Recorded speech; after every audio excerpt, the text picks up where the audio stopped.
الحمد للہ والصلاة والسلام علی رسول اللہ وبعد۔ محترم حاضرین، سامعین و سامعات، 8ویں تراویح ہم نے پڑھی ہے۔ 8ویں پارے میں سورہ انعام کا بقیہ حصہ پڑھا گیا اور اس کے بعد سورہ اعراف کی تلاوت ہوئی ہے۔ انعام کا مطلب ہی ہوتا ہے چوپائے، جانور۔ اس لیے اس صورت میں زیادہ تر حلال و حرام اور کھانے پینے کی چیزیں کون سی حلال ہیں یا حرام ہیں، اس تعلق سے باتیں ہوئی ہیں۔ سورہ انعام کے اس بقیہ حصے میں 8ویں پارے کی پہلی آیت میں اللہ رب العالمین نے اللہ کے نبی صلی اللہ علیہ وسلم کو تسلی دی ہے کہ جب مشرکین مکہ آپ کی بات کو مان نہیں رہے تھے اور یہ لوگ ضد پہ اڑے ہوئے تھے تو اللہ کے نبی صلی اللہ علیہ وسلم بہت پریشان ہوتے تھے۔ تو اللہ تعالیٰ نے آپ کو تسلی دی اور کہا وَلَوْ أَنَّنَا نَزَّلْنَا إِلَيْهِمُ الْمَلَائِكَةَ وَكَلَّمَهُمُ الْمَوْتَى وَحَشَرْنَا عَلَيْهِمْ كُلَّ شَيْءٍ قُبُلًا مَا كَانُوا لِيُؤْمِنُوا إِلَّا أَن يَشَاءَ اللَّهُ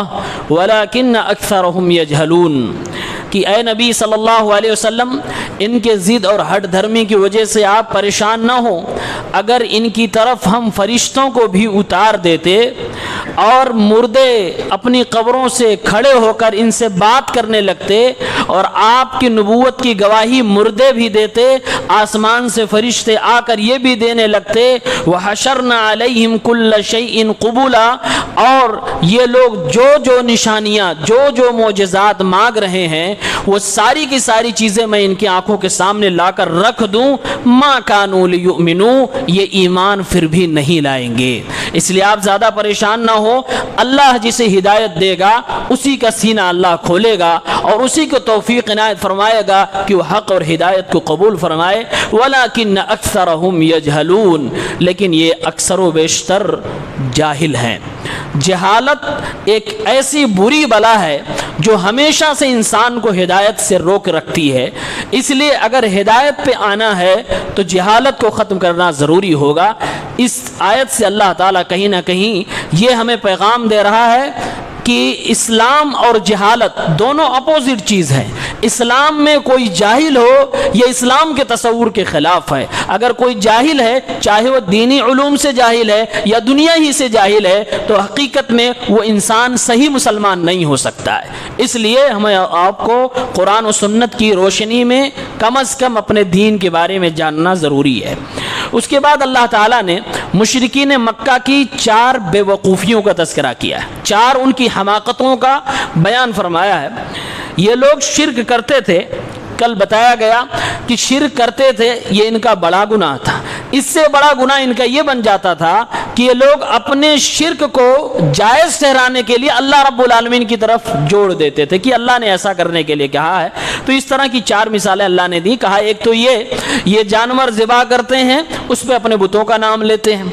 اللہ کا نام لیتے ہی نہیں ہیں، یا اگر لیتے بھی ہیں تو ساتھ میں اپنے بتوں کا اور غیر اللہ کا نام لے لیتے ہیں۔ یہ ان کی ایک پہلی بیوقوفی تھی۔ تو اللہ تعالیٰ نے فرمایا اے مسلمانوں، تم ایسا نہ کرنا، اپنے تمام ذبیحے پہ صرف اللہ کا نام لینا، اور جس پر اللہ کا نام نہ لیا گیا ہو اس جانور کے ذبیحے کو مت کھانا۔ اور آگے اللہ نے فرمایا وَلَا تَأْكُلُوا مِمَّا لَمْ يُذْكَرِ اسْمُ اللَّهِ عَلَيْهِ وَإِنَّهُ لَفِسْقٌ، جن جانوروں پہ ذبح کرتے وقت اللہ کا نام نہ لیا جائے، یعنی بسم اللہ کر کے نہ ذبح کیا جائے، تو وہ مت کھایا کرنا، وہ ناپاک ہوگا، وہ فسق ہوگا، وہ فجور ہوگا، وہ تمہارے لیے حلال نہ ہوگا۔ یعنی صرف جس پہ اللہ کا نام لیا گیا ہو، بسم اللہ کر کے ذبح کیا گیا ہو، اسے کھانا۔ مشرکین ایسا نہیں کرتے تھے۔ دوسری حماقت ان کی اللہ تعالیٰ نے یہ ذکر کی کہ اللہ تعالیٰ ان کو نوازتا تھا، ان کے پاس چوپائے بھی تھے، ان کے پاس کھیتیاں بھی موجود تھیں، لیکن یہ چوپایوں میں اور کھیتیوں میں اللہ کا حصہ لگاتے تھے اور ساتھ ساتھ میں اپنے بتوں کا بھی حصہ لگاتے تھے۔ اتنے بڑے بیوقوف تھے۔ تو اللہ تعالیٰ نے فرمایا وَجَعَلُوا لِلَّهِ مِمَّا ذَرَأَ مِنَ الْحَرْثِ وَالْأَنْعَامِ نَصِيبًا،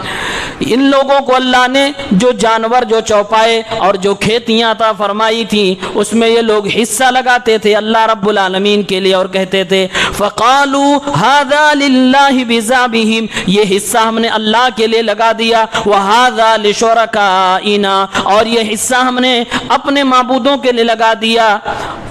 اور اللہ نے فرمایا فما کان لشرکائہم فلا یصل الی اللہ، ان لوگوں کو بے وقوفی دیکھو،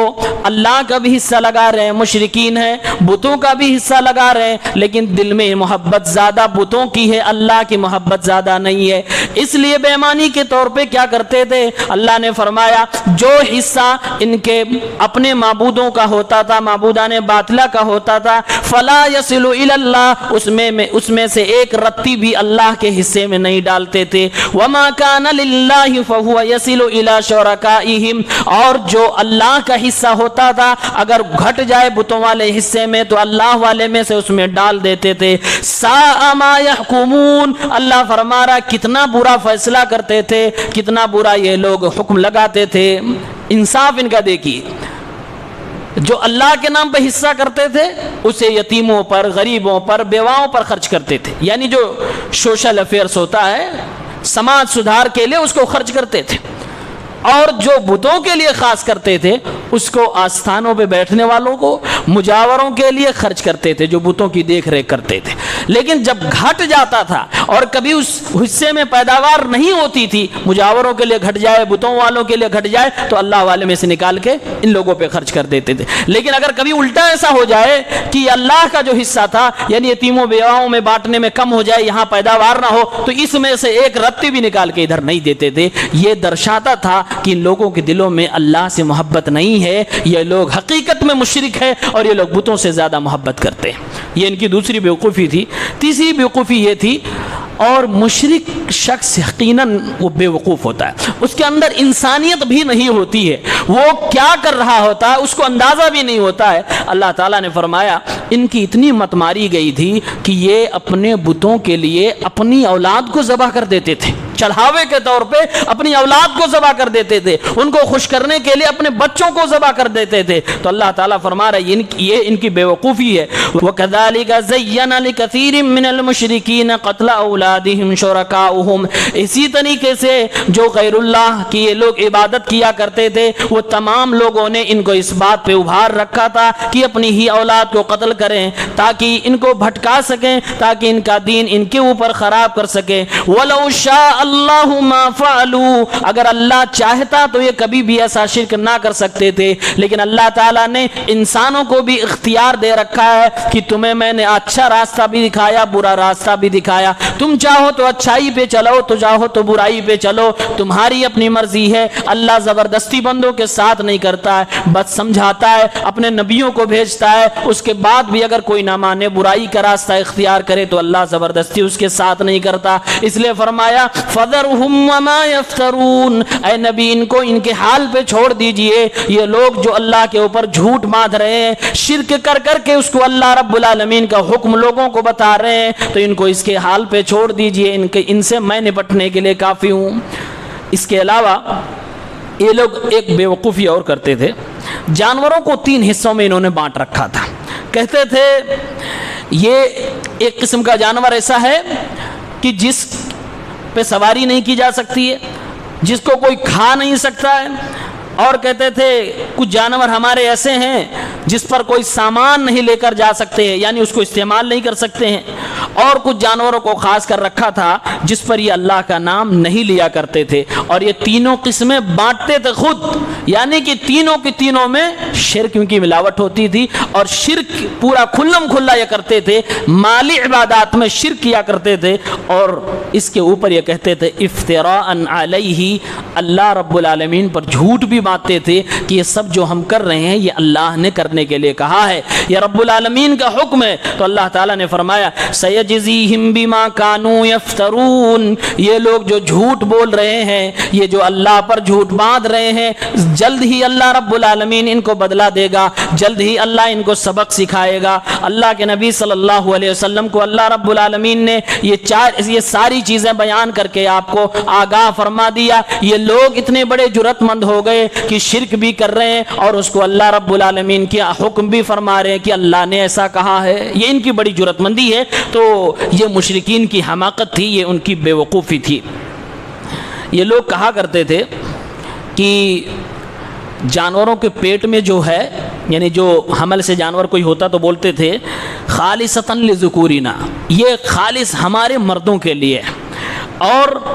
ہماری عورتوں پر حرام ہے کہ وہ جو پیٹ میں پیدا ہو جائے تو عورتیں کھا لیں. انتہائی قسم کے بیوقوف, عجیب و غریب قسم کا عقیدہ ہوتا تھا. ابھی پیدا نہیں ہوا اس سے پہلے بولتے جو پیدا ہوگا مرد وہ لوگ کھائیں گے, عورتوں پر حرام ہے کہ اس کو کھائیں. یہ خود کی اپنی شریعت ان کی ہوتی تھی. وَإِن يَكُن مَيْتَةً فَهُمْ فِيهِ شُرَكَاء, اور اگر وہ بچہ پیدا ہو اور مردہ پیدا ہو جائے تو کہتے تھے اب ٹھیک ہے, اب اس کو مرد بھی کھا سکتے ہیں, اب اس کو عورتیں بھی کھا سکتی ہیں. اللہ تعالیٰ پھر کہتا ہے سَيَجْزِيهِمْ وَصْفَهُمْ إِنَّهُ حَكِيمٌ عَلِيمٌ. ان لوگوں نے جو الٹا سیدھا یہ حکم لگا رکھا ہے, اللہ ضرور بہت جلد ان کا فیصلہ کرنے والا ہے. اللہ حکیم ہے, اللہ جاننے والا ہے.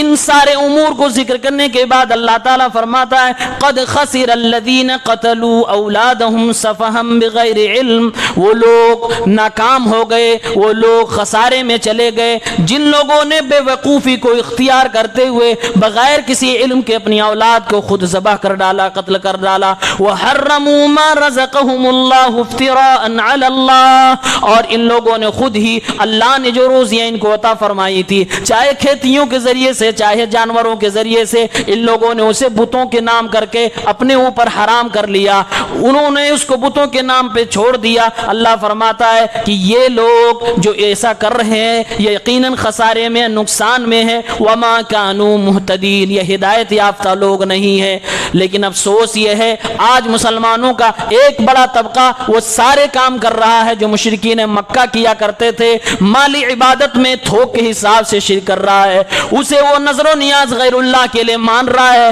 کبھی ولیوں کے نام پر, کبھی شہداء کے نام پر, کبھی کسی اور کے نام پر, کسی بابا کے نام پر, کبھی مجاور کے نام پر, کبھی زمین کے اندر مدفون کسی اللہ کے بندے کے نام پر. یہ سارا کا سارا جو مالی شرک ہو رہا ہے یہ مشرکین مکہ کی وراثت کو آج کچھ کلمہ کو مسلمان بھی سنبھالے ہوئے ہیں. اللہ تعالیٰ ان سب کو ہدایت عطا فرمائے.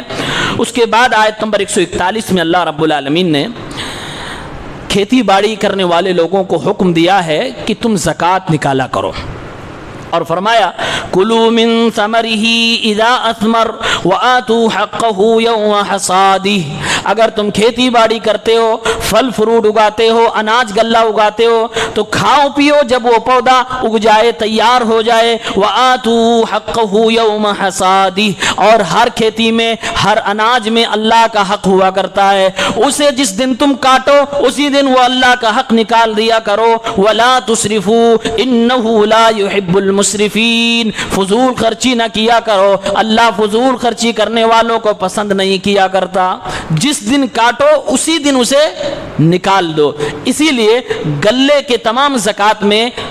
تمام علماء کرام نے کہا ہے اس میں سال بھر گزر جانے کی شرط نہیں ہے. بقیہ جو ہم پیسے میں, زیور میں یہ سب زکوٰۃ نکالتے ہیں اس میں شرط ہوتی ہے کہ سال بھر سے وہ مال آپ کے پاس ہو اور نصاب تک پہنچ گیا ہو. لیکن اناج کے معاملے میں صرف نصاب تک پہنچنا ہی کافی ہے, زکوٰۃ فرض ہو جاتی ہے. اور تقریباً اناج میں 7.5 کنٹل کے بعد زکوٰۃ فرض ہو جاتی ہے. اگر 7.5 کنٹل کسی کے ہاں پیدا ہوتا ہے یا اس سے زیادہ پیدا ہوتا ہے تو اس بندے پر زکوٰۃ فرض ہو جاتی ہے. اگر اپنے خرچے سے یعنی خود پانی چلا کر, خود دوائیں وغیرہ دے کر اس نے پیدا کیا ہے تو اس کو نصف عشر نکالنا پڑے گا, دینا پڑے گا, یعنی 5%. اور اگر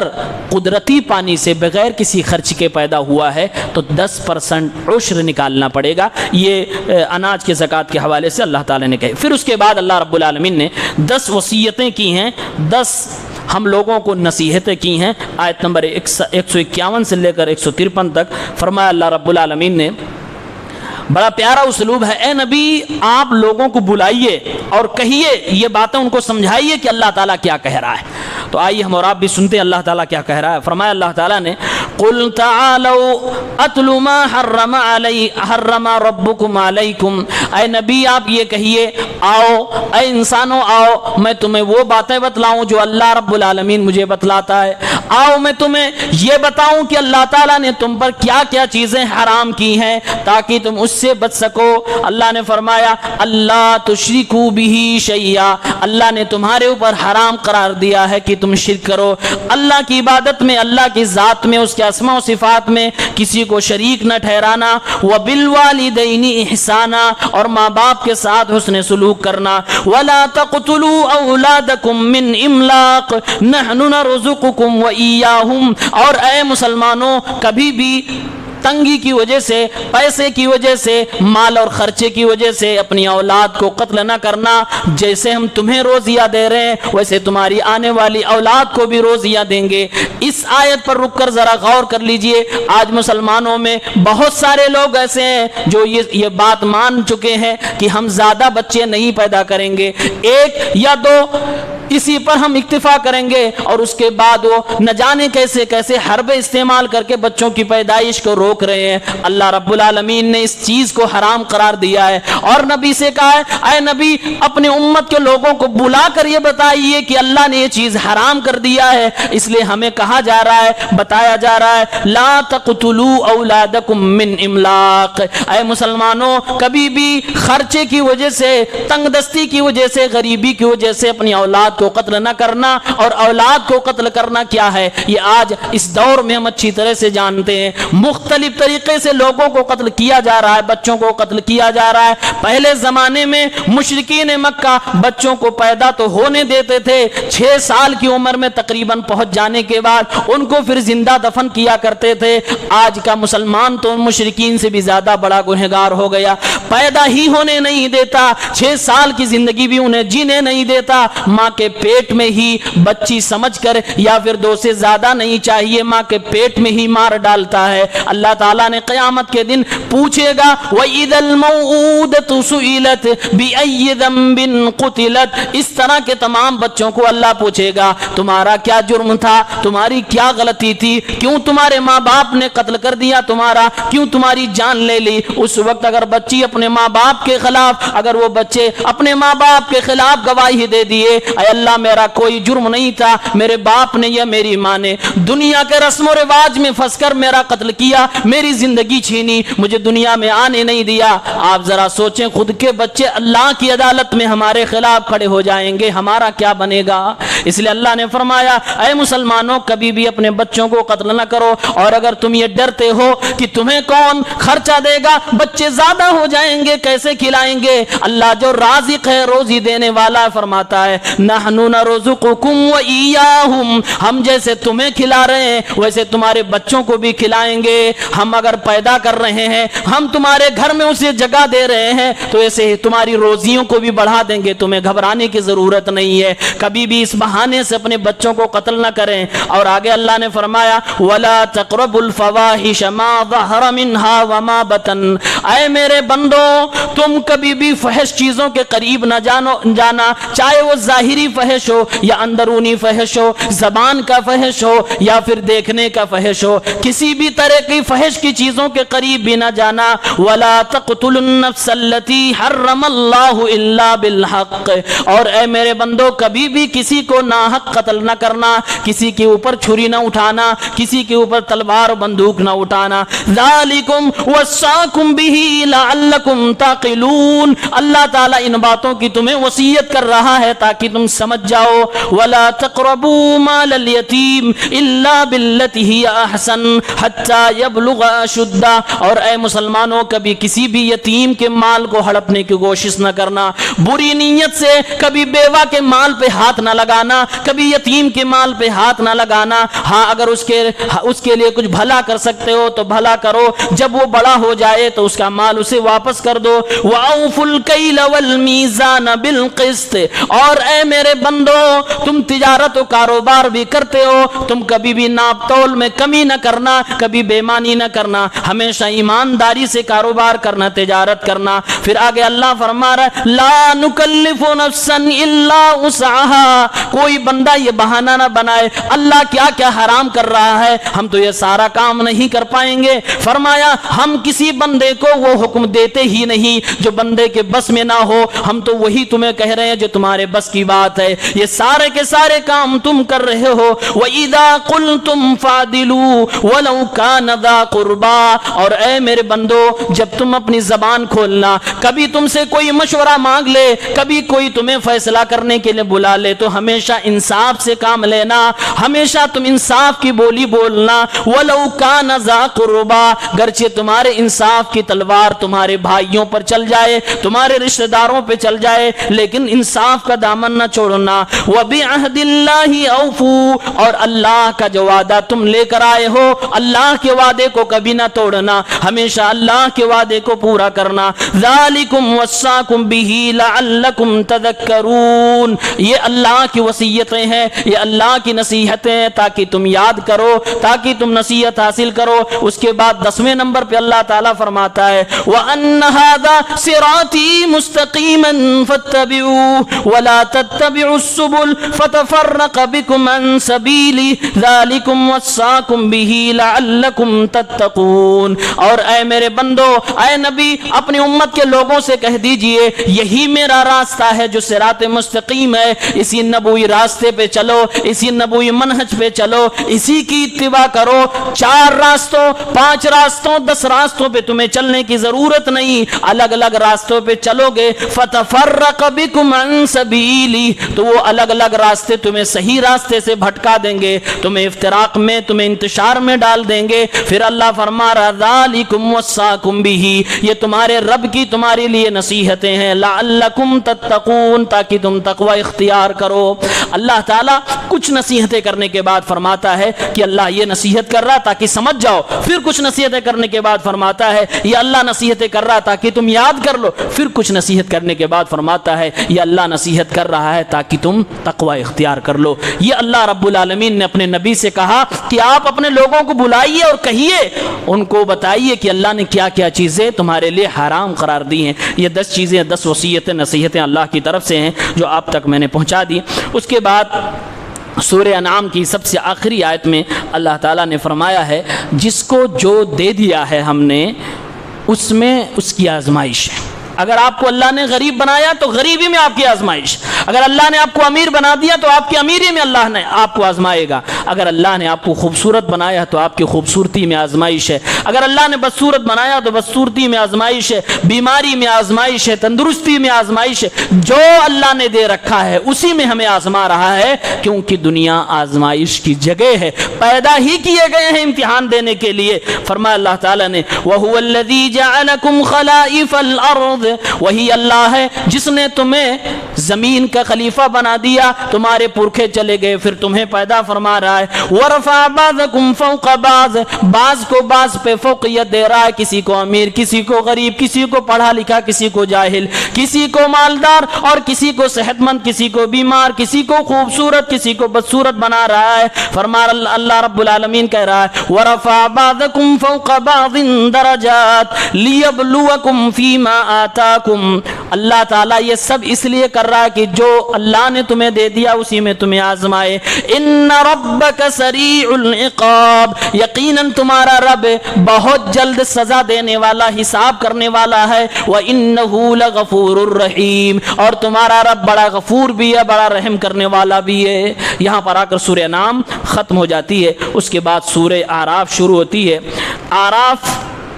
یہ صورت مکی صورت ہے اور یہ مکہ میں آخری وقت میں نازل ہوئی۔ یہ اس وقت نازل ہوئی جس وقت مشرکین مکہ نبی علیہ السلام کی قتل کی سازش کر رہے تھے، یعنی وہ سب کچھ ہار چکے تھے اور مان چکے تھے کہ یہ محمد الرسول اللہ ماننے والا نہیں ہے، لالچ بھی دے چکے تھے۔ آخری حربہ بچا تھا کہ اب اس کا کام تمام کر دیا جائے، اب اسے قتل کر دیا جائے۔ اللہ کے نبی کی قتل کی سازشیں ہو رہی ہیں، میٹنگیں ہو رہی ہیں، ایسے ماحول میں اللہ تعالیٰ سورہ اعراف کو اتارتا ہے اور مکے کے مشرکین کو آگاہ کرتا ہے خبردار اگر تو نے میرے محبوب کے اوپر ہاتھ اٹھایا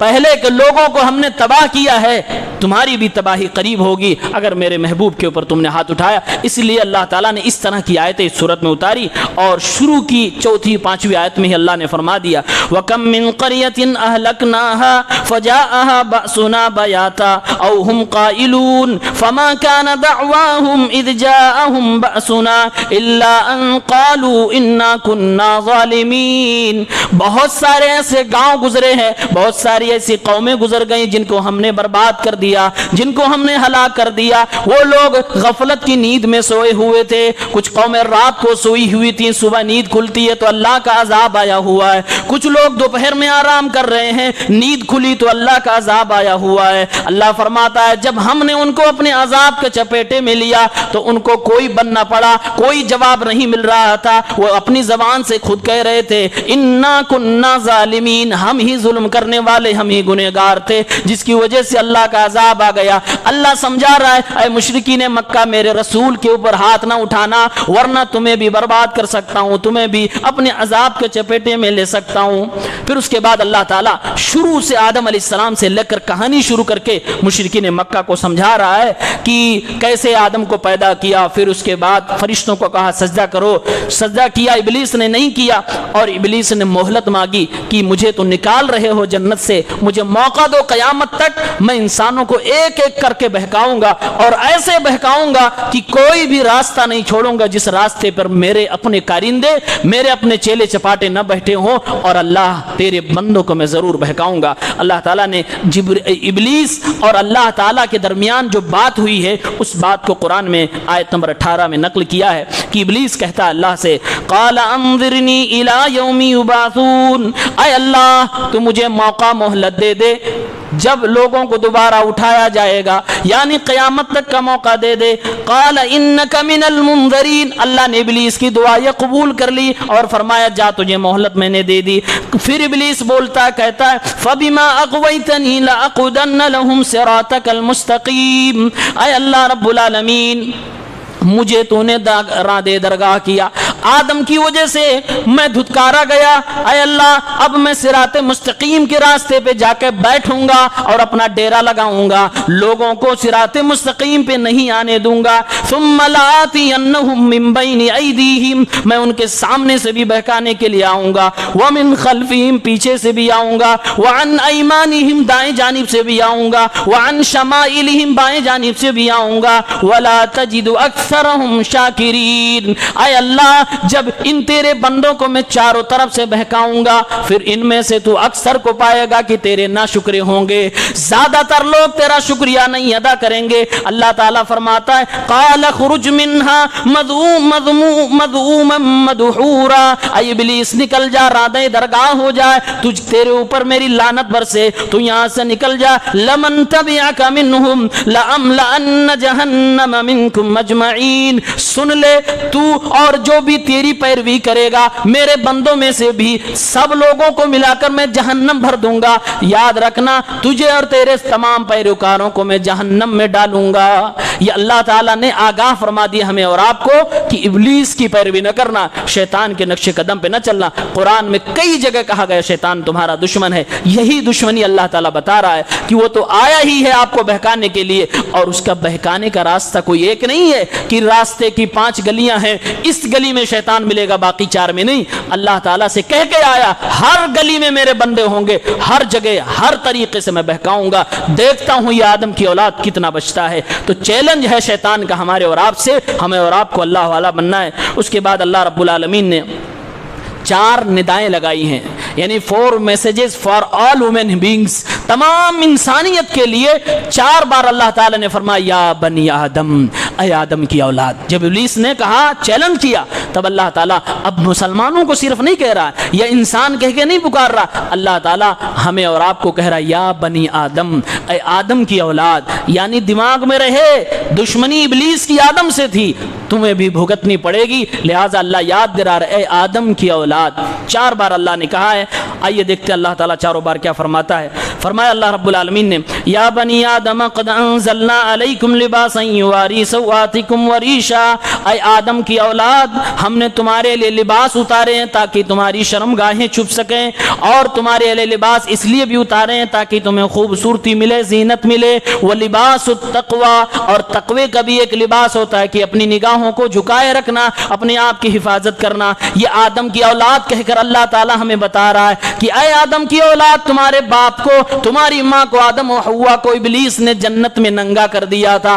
دیکھنا دنیا میں تمہیں ننگا نہ کر پائے، کبھی بھی حیا کا دامن نہ چھوڑنا، ہمیشہ حیا والا بن کے رہنا، شرم کرنا اور اپنے آپ کو، اپنے بدن کو ڈھک کے رکھنا۔ پھر آگے اللہ فرماتا ہے یا بنی آدم لا یفتننکم الشیطان کما اخرج ابویکم من الجنہ ینزع عنہما لباسہما لیریہما سوآتہما انہ یراکم ہوا وقبیلہ من حیث لا ترونہم۔ اے آدم کی اولاد، دیکھنا خبردار شیطان تمہیں دھوکہ نہ دے جائے، شیطان کے فندے میں نہ پھنس جانا۔ شیطان تو تمہیں جنت میں نہیں جانے دے گا، جیسے تمہارے ماں باپ کو، تمہارے دادا کو جنت سے نکلوایا ایسے ہی تمہیں جنتی بننے نہیں دے گا۔ اس نے جنت میں تمہارے ماں باپ کو بے لباس کر دیا، دنیا میں بھی تمہیں بے لباس کرنے کی کوشش کرے گا۔ یاد رکھنا یہ ابلیس اور اس کی پوری ذریت تمہیں دیکھ رہی ہے اور تم انہیں نہیں دیکھ پاؤ گے، یعنی دشمن بھی تمہیں تو بڑا تگڑا ملا ہے، دشمن تمہیں پوری طرح سے دیکھ رہا ہے اور تم اپنے دشمن کو نہیں دیکھ پا رہے ہو، اس لیے تم چوکنا رہنا۔ پھر اس کے بعد اللہ تعالیٰ فرماتا ہے مشرکین مکہ خانہ کعبہ کا زمانے جاہلیت میں طواف کرتے تھے، اپنے اعتبار سے تو ننگے ہو کر طواف کرتے تھے۔ مشرک کے دماغ نہیں ہوتا ہے، ان کے یہاں حیا بھی نہیں ہوتی ہے، شرم بھی نہیں ہوتی، وہ کیا کریں گے ان کو خود پتہ نہیں ہوتا، ننگے ہو کر خانہ کعبہ کا طواف کرتے تھے۔ تو اللہ تعالیٰ نے فرمایا یا بنی آدم خذوا زینتکم عند کل مسجد، اے آدم کی اولاد ہر مسجد کے پاس جاؤ، ہر مسجد میں جاؤ عبادت کے لیے تو زینت اختیار کر کے جاؤ، اور یہ زینت وہی زینت ہے یعنی کہ تم لباس پہن کے جاؤ، تمہاری شرم گاہیں چھپی ہونی چاہیے، تمہارا ستر ڈھکا ہونا چاہیے، تمہارا لباس ایسا لباس ہونا چاہیے جس لباس میں تمہاری عبادت ہو سکے۔ وَكُلُوا وَاشْرَبُوا وَلَا تُسْرِفُوا إِنَّ اللَّهَ إِنَّهُ لَا يُحِبُّ الْمُسْرِفِينَ، اور ہاں یاد رکھنا ہمیشہ تم میانہ روی سے خرچ کرنا، فضول خرچی نہ کرنا، فضول خرچی کرنے والوں کو اللہ پسند نہیں کرتا ہے۔ یہ ننگے طواف کرنے والوں کے پس منظر میں اللہ نے کہا لباس پہن کے اچھے سے پہن کے مسجد میں آیا کرو۔ اس کے بعد چوتھی مرتبہ اللہ تعالیٰ فرماتا ہے اے آدم کی اولاد، شیطان دشمن تمہارے ساتھ زمین پہ جا رہا ہے، جب بھی میرا رسول پہنچے گا فوراً رسول کی آواز پر لبیک کہنا، اتباع رسول کی کرنا، جو نبی بتائیں گے اسی پہ عمل کرو گے تو اپنے شیطان سے بچ کے رہو گے، وہی نبی جو راستہ دکھائے گا وہ راستہ آپ کو شیطان کے راستے سے بچائے گا۔ پھر فرمایا اللہ تعالیٰ نے یا بنی آدم اما یأتینکم رسل منکم یقصون علیکم آیاتی، اے آدم کی اولاد جب بھی میرا رسول تمہارے پاس آئے گا اور میری آیتوں کو تمہارے اوپر تلاوت کرے گا، فمن اتقى واصلح فلا خوف علیہم ولا هم يحزنون، تو اس نبی کی بات مان کر جو تقوی اختیار کرے گا اور اپنی اصلاح کر لے گا تو ایسے بندے کے لیے کل قیامت کے دن کوئی خوف نہیں، کوئی غم نہیں ہوگا، یعنی کہ کوئی اس کو پچھتاوا نہیں ہوگا، صحیح سلامت وہ اللہ کے پاس پہنچے گا، شیطان کا شکار نہیں بنے گا۔ اس کے بعد جنت اور جہنم میں جانے والے لوگوں کا آپس میں مکالمہ ہوگا، جنتی لوگ جہنمی سے پوچھیں گے اللہ نے جو وعدہ کیا تھا وہ سب کچھ پورا ہو گیا؟